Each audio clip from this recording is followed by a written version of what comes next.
The modular return to work form is an exciting feature that a lot of HR teams have been asking for.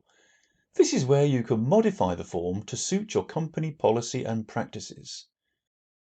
When you open the page, you'll see some options in green and some in grey. The green sections are active and the grey are currently not in use.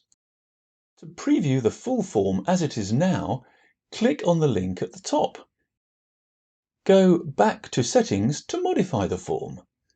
If you want to see what questions are included in each block, you can use the arrow buttons to preview them.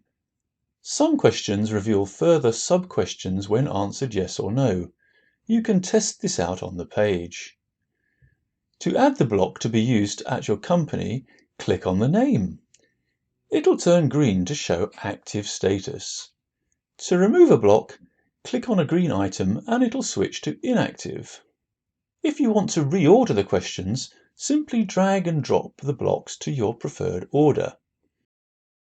To write your own questions, click on Add Custom Block. The name of the block will only be shown in the list here on the Preferences page. Keep it short and descriptive. I want to ask managers to discuss with the returning employees whether the absence qualifies for pay or not. I give the field a name, absence pay. This discussion is relevant for both medical and non-medical absences, so I select Always in the drop-down. I want to report on the pay status to payroll.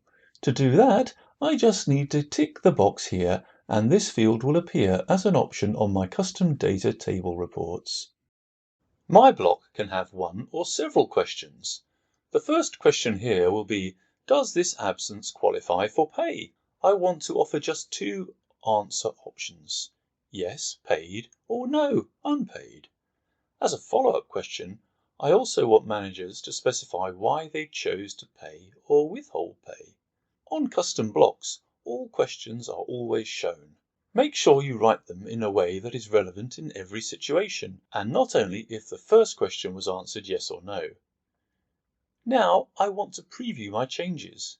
I go back to Settings and click the arrow button to preview. If I'm still working on this, I can switch the block off so my users don't see it until I'm finished. When I hover over a custom block, an edit link appears.